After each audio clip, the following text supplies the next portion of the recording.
Welcome to Thinking Green. I'm Rana, and this is our last show until October.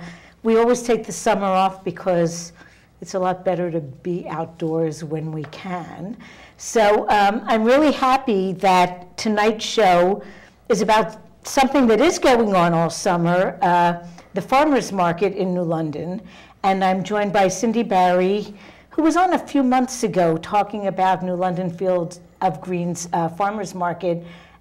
This year she's the market manager. And joining her tonight is farmer Joe Smith from Smith's Acres, who is an anchor farmer in that farmers market. So we're going to talk about the market and local food and good stuff like that. So welcome, both of you. Thank you. I guess each of you can start talking a little bit about your history and background working in, food issues and farmers markets. And I think you've got the history. I think you should go for it. Well, we've been farming for quite a while. I think we started our own business in the early 80s. And we started out in Ledyard and ended back at the home farm in East Line. And we have a little retail store in Niantic. And we do quite a few farmers markets throughout the state. and what kind of things do you grow? Oh, we grow just about any kind of vegetable that you can grow around here, we grow. I mean, we raise okra, we have a little horseradish, the tomatoes and squash and eggplants, the normal things. But sweet potatoes, we raise quite a few sweet potatoes. I even tried raising some ginger this year, and I'm not having great luck so far, but we're gonna keep playing with it. Now, do you feel like things have gotten enough warmer here that you can grow things that you couldn't grow 10 or 20 years ago? Not really. I think our technology, almost all our vegetables, with the exception of sweet corn, we raise on black plastic, which warms the soil faster and keeps it warmer. So that's why people who go to farmers markets can find local stuff that's ripe when what's in our backyards isn't. That's a lot of it. Plus, we have quite a few greenhouses, so we start the plants quite a bit earlier than a lot of the backyard gardeners can find them. And if I recall from years ago when I was more involved in farming, people really like the first things of the season. Oh yeah, they do. I mean, they couldn't wait for the strawberries. Now that season is kind of winding down, and right when that finishes up, now we're into raspberries, and in another week or two, blueberries. So the seasons just continue, which really is kind of fun about the whole farming deal, you get tired of picking one thing and something else comes along. Decades ago, I lived in Israel, and one of the things that was grown there were peaches, mm-hmm. and the money was in the early peaches, but really the early peaches were terrible. Yeah. It was the prime season peaches that tasted good, but when you hadn't seen a peach in 10 months, mm-hmm. those first ones were just all the rage. Mm-hmm. I have to say, because of the way things are shipped in now, and years ago you didn't find strawberries in the grocery stores year-round like you do now, and all these other fruits and vegetables. And I think it has taken a little edge off of that feel. Yeah. Although I'm not hoping, but I'm thinking that eventually food will get shipped around a little less than it is, which is why it's so important that we build some local capacity. Mm-hmm. Transportation costs are only going up. Correct. Now, Cindy, you have a long history working with food as well. Tell us about it. My career has been in public health, and so I've always been very interested in nutrition and access to good nutrition. And when I first started at Ledgelight about 15 years ago, one of our very first initiatives was to start a farmers market in Groton, where there was none. And that was really kind of tough. And at that time, I met Mike Rosenkrantz, who was the market master in New London, and we kind of lamented about, there's so many farms that are in Connecticut, but really very little agriculture right here, kind of in the urban area. And so it was challenging at that time. And I've always been very passionate about it. My family has been farmers and dairy farmers, and so it's always something that I feel good around. Yeah. I feel like I'm home when I'm at a farmer's market or at a farm. And so for me, when the opportunity came around with Art Costa to manage this year's market, I kind of jumped at the chance. I thought it would be really fun. And who wouldn't like their office at a farmer's market, right? Yeah, what better place to work? Exactly. So maybe we can talk a little bit about the details of this farmer's market. There are some things that I think will be similar to last year, and then there are some changes as well. Mm-hmm. Well, we were talking before we started today about all the changes in New London in the market over time. It's been in different locations, it's been at different times and different days. The Smiths have always been involved in the market, and I think that one of the things that we've tried to do over the years is to be responsive to the farmers who want to participate in markets but can't be everywhere at the same time. And also be responsive to the New London community and what the needs are there. So I know that last year there was a survey that was done, for example, at Lawrence Memorial about the time of day and the day of the market. Everybody that worked at the hospital wanted it later in the day so that the people that were coming for their second shift or getting off the first shift or the 9-to-5ers could all access the market. So that was one of the changes for this year, is that the Wednesday market at L&M will this year be from 3 to 6 p.m. In the past, it was sort of a lunch break sort of time. It was, which makes it challenging for people who are buying eggs or, in the heat of the day don't want to leave things in their car for the rest of the day. Right, and second shift people would probably miss it altogether as well. Exactly. And then the other market, I think that there was some trial last year to move the market from the parade, which I think it had been there for 3 or 4 years, to Williams Park. And I think that that is a great location. It's right in the heart of the city. There are a lot of people within walking distance. It's right next to the senior center, so it makes it easy for seniors to walk over, as well as neighboring schools and the recreation department in the summer. So the market at Williams Park actually moved this year to Fridays. We had a conversation about Fridays, kind of being a good day. The other thing is, again, the vendors, wanting vendors, and not all markets can be on Saturdays. Right. So we decided that it would be on Fridays from 3 to 6. And again, it's kind of a nice way to start the weekend. People getting off work can come by the market. And really, I think this year they'll be able to pick up everything that they need for dinner. And so I'm really excited about it. So the later hours on Friday also seem to be in response both to the farmers' needs, because there are quite a few weekend markets already, and I imagine the farmers are going from place to place, but also for people getting off work, being able to do a market stop on their way home. So now, the farmers' market is not just a market. I mean, there's more going on there than just getting food. So maybe you want to talk about some of the other things that people will find at the different markets. Oh, sure. Well, we have a variety of vendors this year at both markets. So, each market is a little bit different. We have baked goods from Mama B's Treats and breads and cookies. We'll have some prepared foods periodically from Rolling Tomato and Fire Pit Pizza, who will bring prepared foods. We have Gorham Avian Farms, who will have chicken, and Saccarelli Farm, who will have pork. We have a variety of consignment, what do you call it, value added products, so jellies and jams, maple syrup, honey, that kind of thing. And then we'll also have a variety of vendors who will come periodically who will have jewelry, artwork, authors. We have a music series at the Williams Park Market on Fridays. So we have a whole host of musicians that are local. So I'm really excited to hear all of them play. We'll have periodic cooking demonstrations from different restaurants and Yukon Extension. So I think that the market's going to be very well-rounded.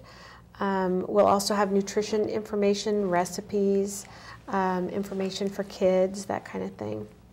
Now, there are a lot of farmers markets throughout the region, and my guess is you go to a lot of them. We hit quite a few, yes. So, other than the two New London markets, where would people find you? Well, it's odd that early in my farm market career, we just did New London, and then a friend of mine said, you know, there's a market down in Stamford, and one of the farmers down there stopped going. Said, somebody's going to fill the slot. Why don't you give it a shot? He said, it's a nice market, and so I went, and it was one of the first ones down in the southern part of the state in Stamford. So I was at that one a year, and then all of a sudden a customer said, gee, we'd like to start one in Greenwich. How would you like to go there?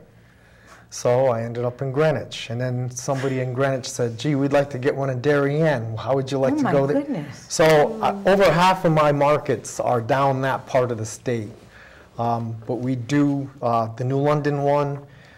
We have one in our hometown in Niantic. Doing a nice little market in Noank this year for the first year. That market is only, this is the second year for that Now, market. where's that one located? That is on the basketball court, and just before you get to Abbott's, there's a, I don't remember the name of the road, but it's, the firehouse is there, and then there's a basketball court right there near the firehouse. And then we go to places like West Haven and Bridgeport and Danbury and things like that.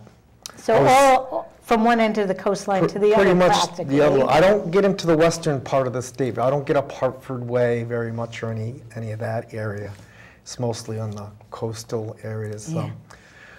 In fact, today it was a very new experience for me. They wanted to try one in Stamford, right in the government center building. So it's like right indoors in the foyer as you go into. Wow. And it's could be a fun little market. It was really great because it was air conditioned. I didn't need a tent. It was beautiful. I wonder if they're planning to have that continue into the fall and winter. Well, the fall anyway. The winter I still have a little bit of a difficulty with just having enough product available, and by then I'm pretty tired, so I'm not really sure I care about doing it for the winter. It's probably like the way I feel about the TV show. In June is how you're feeling about the farmers markets come November. Yeah, once I hit Thanksgiving, some little switch clicks, and I can make it through Christmas at my home store, but after that, I don't really want to deal with it. Now, since you've been farming for a long time, maybe you have an idea. Is it a more secure living now than it was? Or is it still pretty tenuous in Connecticut? Well, I think the farmers market has helped a lot to make it better. But also, every year the competition at the markets changes. So you never really know what the income is going to be or how you're going to make out.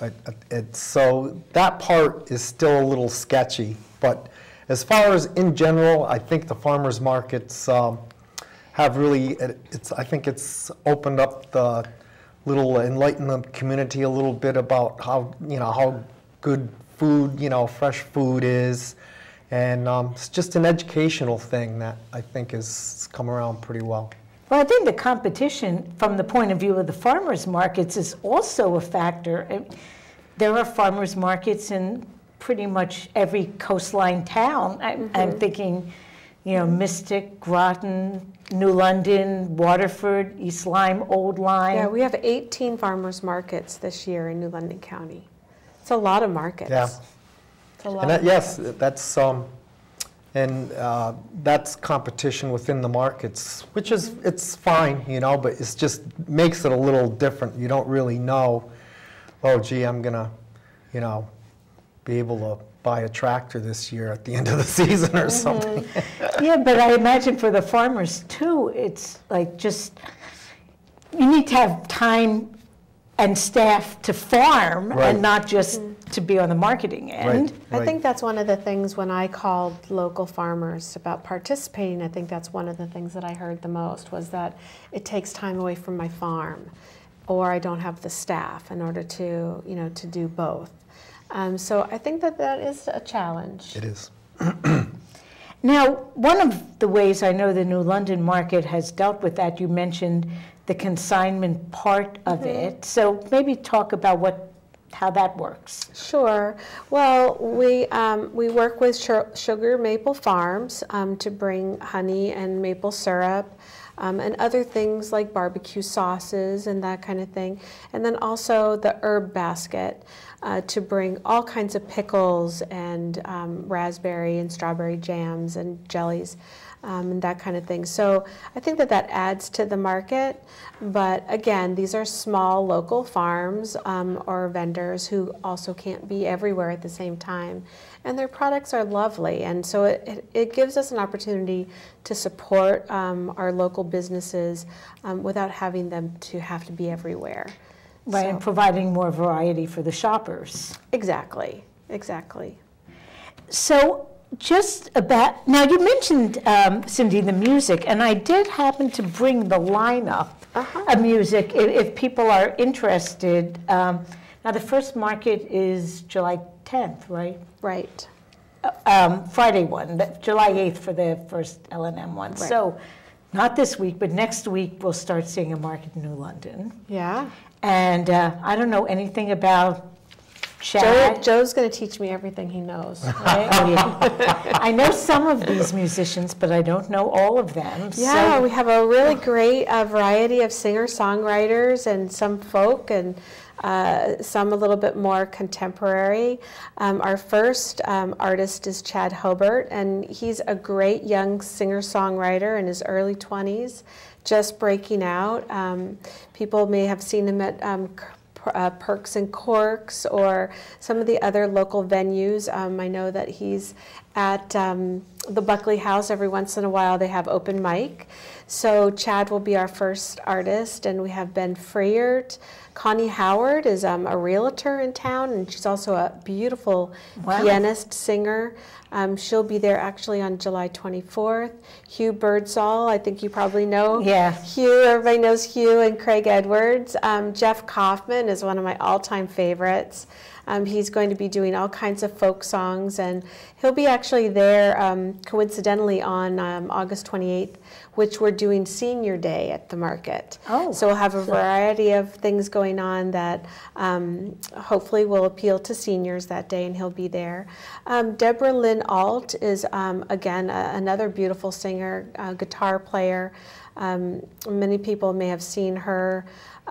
She has a beautiful website and does a lot. Her emphasis is really on healing, and it's beautiful music. And then Tom Lassie, who's a great accordion player. So wow. he's going to appeal to a whole, different crowd. But we're really encouraging people to make the market a stop. They can bring their lawn chairs and hang out at the market, get what they need. There's going to be, a variety of different things, but I'm really hoping to, as we're supporting local farmers, also maybe support some of our local musicians, especially those that really are just so delighted to be a part of the market. well, it's a great setting. Williams Park is beautiful. It's been designated the town green, and I think some people think of it that way, but most don't yet. So I think this is a good part of forging its identity of having its central location within town that people kind of overlook often. Right. Have you been there recently? Not recently. It's just beautiful with all the benches, and I know Naomi Paulson worked really hard on that part of the it. London Parks Conservancy over the last dozen years has just made it beautiful. My only, complaint with the farmer's market is that it's towards the back of the Right. area, so you can't see it really well from Broad Street, the main thoroughfare. But the way the landscaping was done at Williams Park, there are fancy sprinkler heads hidden in the sidewalk side of it, and having trucks driving over it could be potentially disastrous. So it's We'll a do what we compromise, can. but We'll do what we can it'll- to. yeah, I think with signage and sandwich boards, and people, I hope, will just get accustomed to seeing a farmer's market there. Right. Now, you mentioned the theme of a senior day. Are you going to have other themes on Friday to draw particular groups of people? Just one other day, which is July 24th, we'll be doing Family Day. We'll have the Hispanic Health Center will be coming. They're going to be bringing, they have a delightful puppet show for children called Fernando the Farmer. And so, and it, kind of tells kids about fruits and vegetables and why it's important and what farmers do. And so we'll have the Hispanic Health Council there. We'll also have a variety of other vendors. Some of those vendors that are sponsoring us and other vendors that we thought might be of particular interest to families. Denison Nature Center will be there, and they're actually going to be bringing, I think, some wild animals. I'm not sure what kind. Wild They have all ones. kinds of interesting I know. things wherever they go. Wild ones from Connecticut College, and they'll be talking about butterflies and the importance of butterflies and bees in agriculture and in our community. We'll have somebody from Habitat for Humanity. Susan Munger, who's a master gardener, hopefully will be there. We'll have TVCCA will be there with their WIC nutritionists giving information. We hope to have University of Connecticut School of Pharmacy there. I'm talking to people about medication and answering any questions. And then also the Gemma Moran Food Center will be there. And also UCFS, and they're the organization that enrolls people for SNAP or the old food stamps, Right. Called SNAP or EBT. So we're hoping to have a variety of different people there for Family Day. Now, you were talking before about access, and if people have EBT cards or WIC, how does that work? Can they use the farmer's market? Well, we're working very closely, for example, with the WIC office here in New London, and they're informing people about the market and letting them know where to go. WIC recipients get, I think it's 5 $3 coupons, and they can use those at any market. The farmer has to be WIC certified. Correct. And you're WIC certified? Oh, yeah. So they present the coupons directly to the farmers, and then they can purchase fruits and vegetables that way. The same with senior coupons. It's very similar. The seniors get coupons. Sometimes those come in a little later, don't they, in the summer? But the same idea. They use them directly with the farmer to purchase fruits and vegetables. And those are pretty specific just to produce. They can't buy pies or a lot of other things with the coupons. And then there's EBT. So people that have an EBT card, they come, we have a card reader, and then we can swipe their card if they want $2 or $10 or $20, whatever they want taken from their card, and then we give them tokens. And they use those, again, just kind of like the coupons with the farmer, and then they can purchase directly from the farmer. But it's really a great thing so that people can use their EBT card, and they can use those for a variety of different foods rather than just fruits and vegetables. There are not really a lot of limitations on that. Right, they can use them for eggs or pork or other things at the market. One of the things that we're doing this year, and I think that this is something that's happening across the country, so farmers markets are really working to make the markets accessible to all people in the community, and part of that is by taking EBT. One of the things that we're doing is offering a $5 kind of a bonus coupon. When people come and use their EBT card and swipe their card, we're giving them a $5 bonus. And we hope that that helps them, gives them some incentive to come to the market. And then the other thing that we heard from people using EBT is that they do want to kind of have one-stop shopping. So that if they can get more things at the market, then that tends to draw them in because too. if they don't have a lot of income, then transportation is often an issue for them. Exactly. Exactly. And I don't know, do you take EBT in other markets that you're at? Yes. I actually, I think, have a machine I might have to go on my phone this year for markets that don't have the capability. But I do other markets that they have a station and they man it with someone who can use, swipe EBT or anything So I like think that. it's becoming more common. And actually, it makes a whole lot of sense because it helps everyone. It helps people who lived in areas that might have been food deserts, at least related to fresh food, have access. And also, the food producers have an expanded market.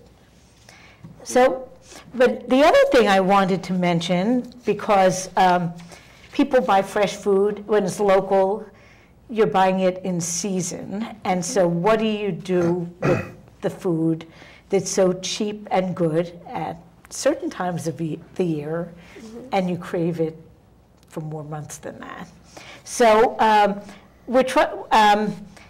so actually, Thames Valley Sustainable Connections, I think it was through a grant from Community Foundation, started providing some classes on food preservation.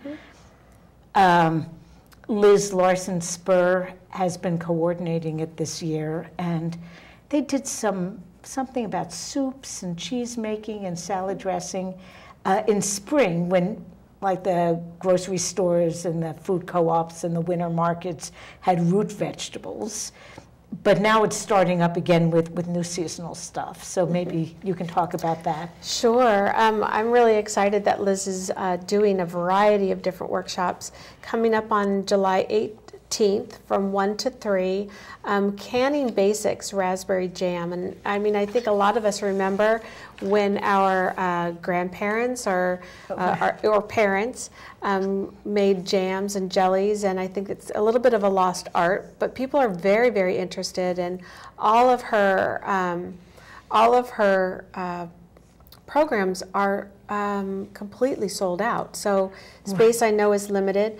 August 8th from 1 to 3, she's going to be doing cukes, pickles, and more. And I think, again, people are curious about pickles, love pickles in the summer. But you might have tons of cucumbers in their gardens, or they're plentiful at all the markets. Exactly. And then later on in the season, she'll be doing some canning tomatoes, which can be tricky because of the acid in tomatoes, so that's always interesting. And then home canning of applesauce. When those apples come in, and it's a great thing. I know that we do applesauce every year, and there's so many apples that may have like a little ding or they're a little past their prime, but you make applesauce and everything's perfect. I know. I was thinking about going to the jam one.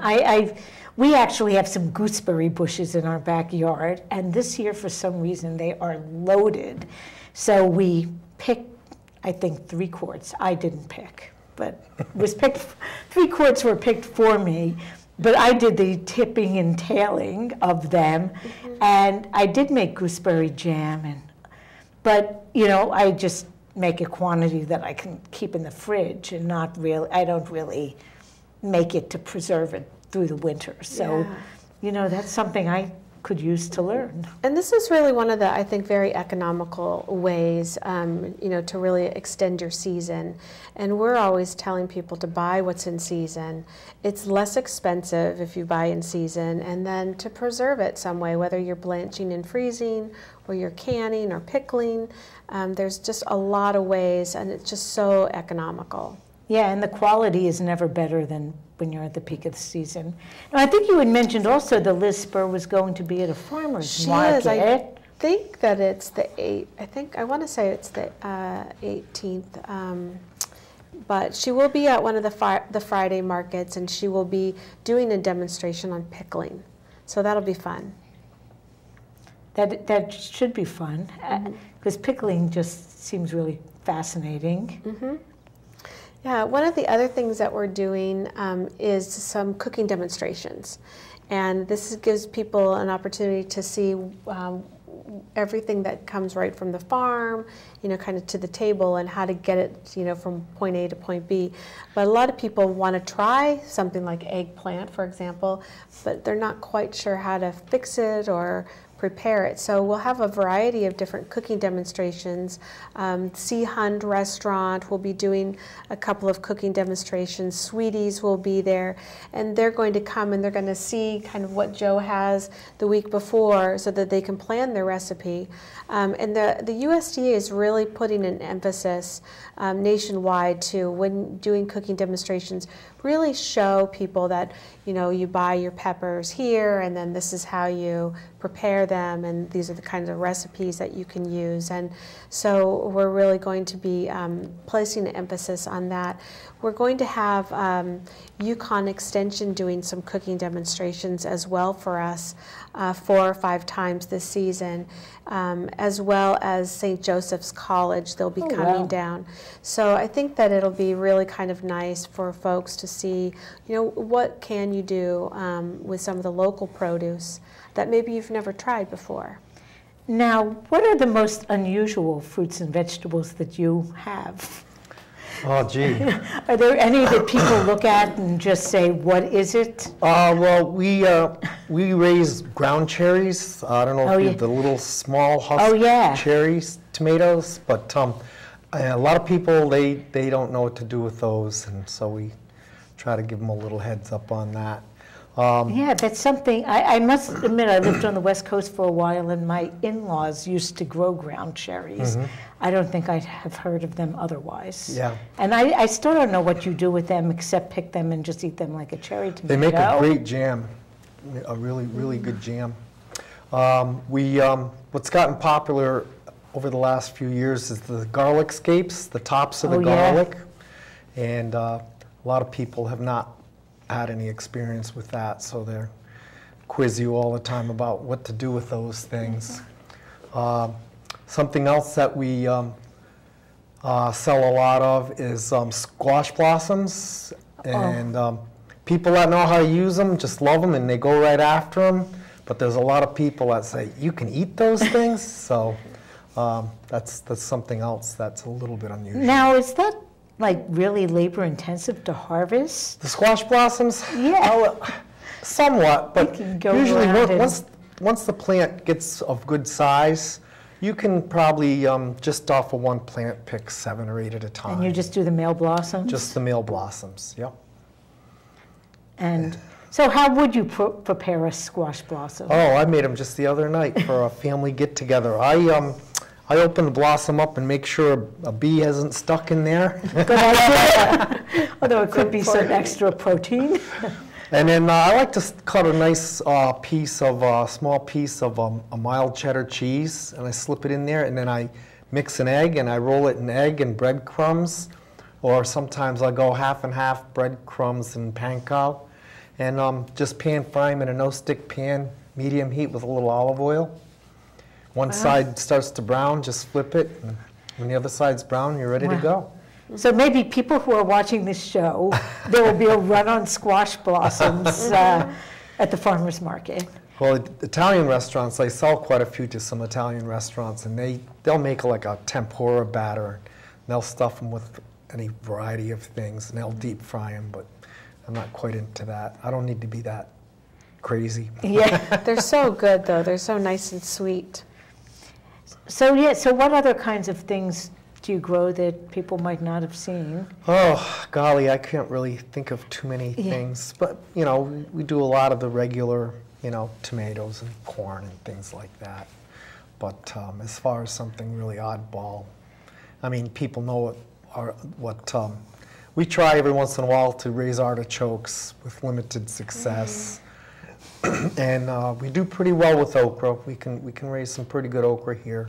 Fairly short season though, because as soon as it starts to cool down in the fall, they really stop, you know. I would imagine there are enough transplants here from the southern part of the country that okra would be really popular. Oh, they absolutely are. I have no problem selling what I can raise. There are so many different, more varieties of squashes also than I remember as a kid. I remember being in high school before I ever ate a zucchini. It just seemed so odd. And now, you know, both summer and winter squashes, there just seem to be so many more types than you could get previously. Yeah, there are. One of the things that we had decided was to have our market extend to the end of October. And I think that's because we do have such a wonderful fall harvest here in Connecticut. And I think you were kind of a real advocate for that. Well, for several reasons, but that was one of them. Yeah. And I think the New London market starts a little later than some of the others. I know Waterford started a couple weeks ago, but I think it runs about a week or two later than the ones that, you know, except for the ones that go indoors. And it would be great if at some point we could get an indoor market that would run till Thanksgiving. Yeah, I think that's reasonable. That can be done. You can have some great squashes and apple varieties and Brussels sprouts and even the greens, the kale and the collard greens. They'll all handle that kind of weather. Yeah, in fact, well, I'm part of a community garden, and one of our gardeners loves kale, and he grew like an entire 3x6 bed of kale. And he said last winter he ate kale, well, until the snow buried it, basically. Right. So he was eating kale pretty much through the end of December, and then we started getting snow dumped on us, and you know, it got buried. Yeah. Yeah, that was the end of the kale, but it really doesn't get that very frigid here until January usually. Right. I think we're lucky. 2 years ago, we picked it almost all winter long. That and spinach. And it was pretty mild. It never really had the blast we had this last year. Yeah, well, last year we did. The blast didn't come really early, but once it came, Yeah, it was. it persisted. And you said you have greenhouses and you use it for starting things. Right. Do you use it for wintering over anything? Generally not. Again, sometimes I'll raise a few things to pick until Thanksgiving or Christmas, a few things that are a little more tender that would not make it in the cool weather outside. But we, again, we like to get, like the month of January is a nice month where I don't really have to have too much going on. We have a small area that we keep warm to start greenhouse tomatoes, but we don't actually plant them in the house they're going to grow in until late February or early March. And that seems pretty early to me, too, because It does. you really feel like you're in the depths of winter still in Connecticut in Yeah. late February and early March.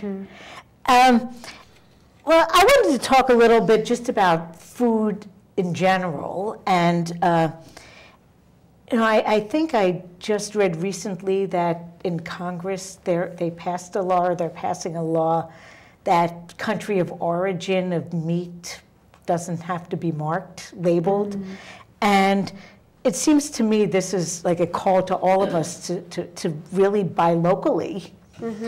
So maybe talk about, Connecticut is not a traditional big farm state because our terrain doesn't, you know, lend itself to mega farms, but there's a lot of farming here.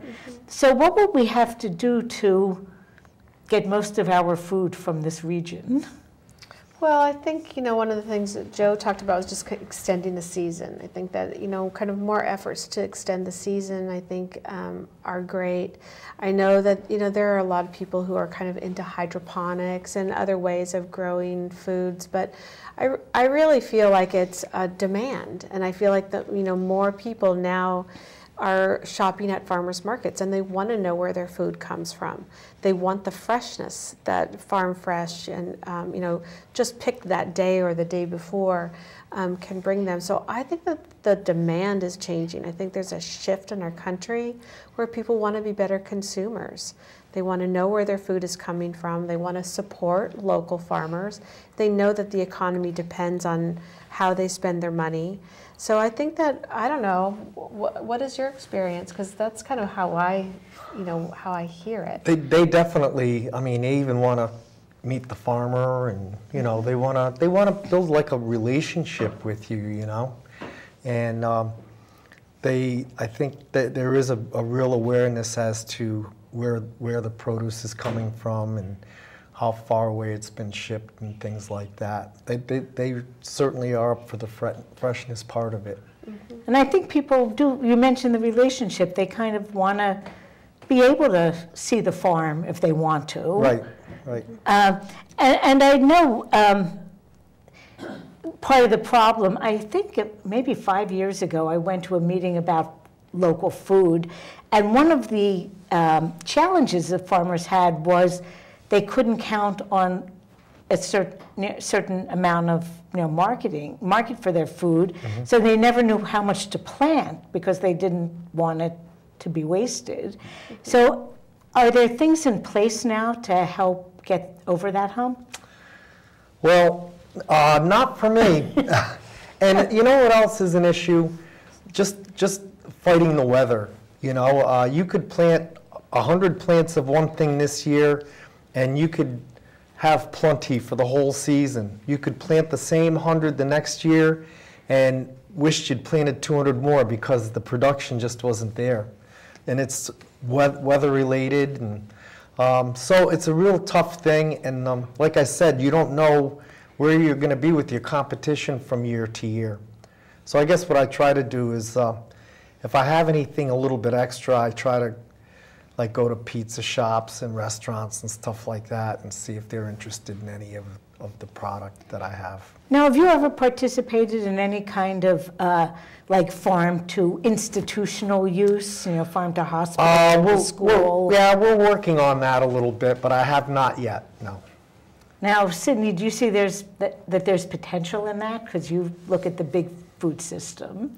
Oh, there's potential. And that's one of the areas kind of through Ledgelight Health District that I had been working with the farm to school, so to set up those relationships between school, food service directors and local farms. Because you figure how many meals, thousands of meals are served a day right here. And even if local schools could increase their buying by 10%, that really helps our local economy. But I think that that's why some farms have gone to the CSA model, where they get money up front. They kind of have an idea of how much money they can count on. But again, the weather can throw you off. Remember, we had that really bad hurricane a couple of years ago, and I know a number of greenhouses got wiped out. Yes. And those are things that... And it isn't just the bad weather part of it. I think the warm tropical air brought pests. Oh, that too. Mm-hmm. Mm-hmm. So I think that, it's kind of an unpredictable thing, isn't it? Absolutely. So the CSAs do help spread that risk around, but farmers markets, I guess, help in some way as well, because at least what you grow, you feel confident that you can sell. Right. The CSAs are nice. We're not into the CSA thing right now, but they're a nice way to help a farmer out when they're looking for a little seed money in the winter, and usually the consumer gets a pretty nice deal when summertime comes. Well, let's see, maybe we don't have a whole lot of time left. We have 5 minutes. Okay. So maybe we can give the details about the farmers market in New London, just so people know when to come, where to come. Okay, so our market starts on July 8th, and the first day is a Wednesday. The market will be running from July 8th until the end of October. It will be from 3 to 6 p.m. at Lawrence Memorial Hospital on Montauk. So it's kind of across the street from the hospital. Right, it's that overflow parking lot, Exactly. right? Yep. So we have some parking area, and then we also have that nice little green area, and there's some trees there and picnic benches. So that's where the market will be. The other market, the Friday market, will start on Friday, July 10th.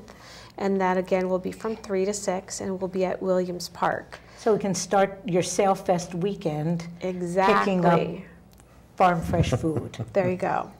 There you go. And I did want to, before we run out of time, just mention that we have some sponsors for this year's market.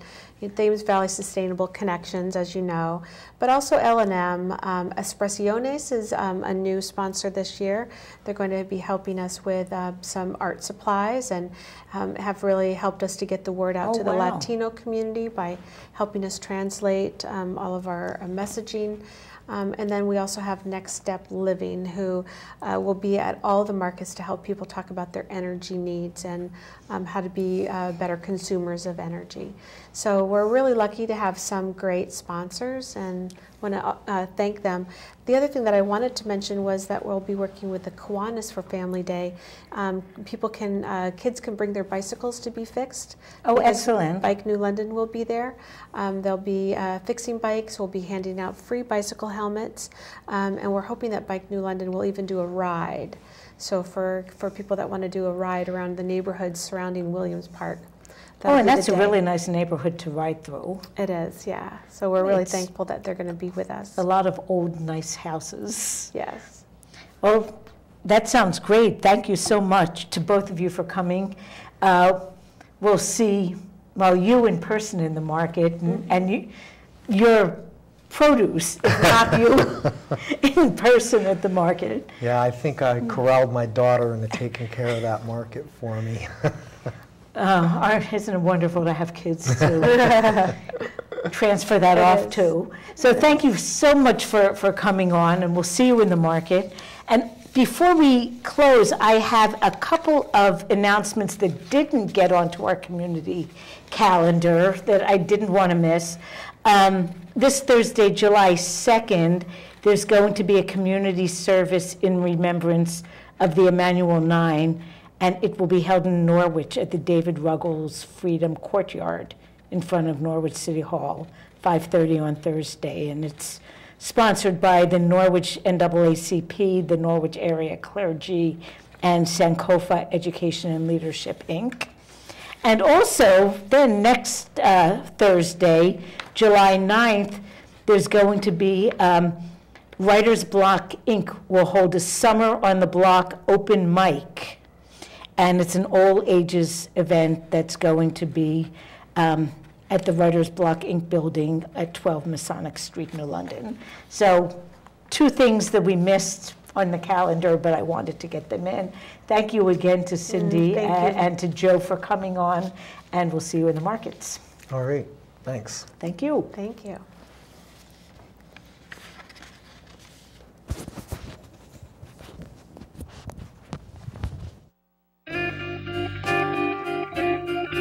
Oh yeah, I like this.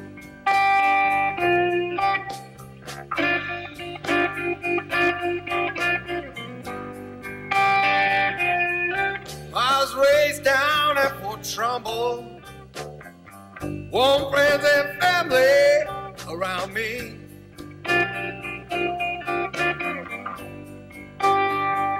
What's now a blighted neighborhood, overlooking a river to the sea.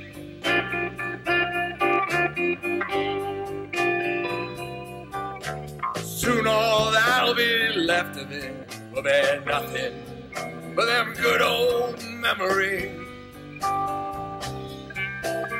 Them parking lots, having an decent Christmas. Settle me at your house, not mine.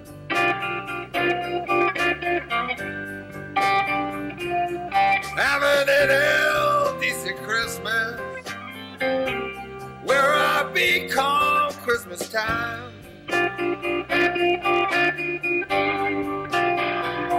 I smell lemon eviction coming round to London this Christmas time. It don't smell so good down by that sewer plant.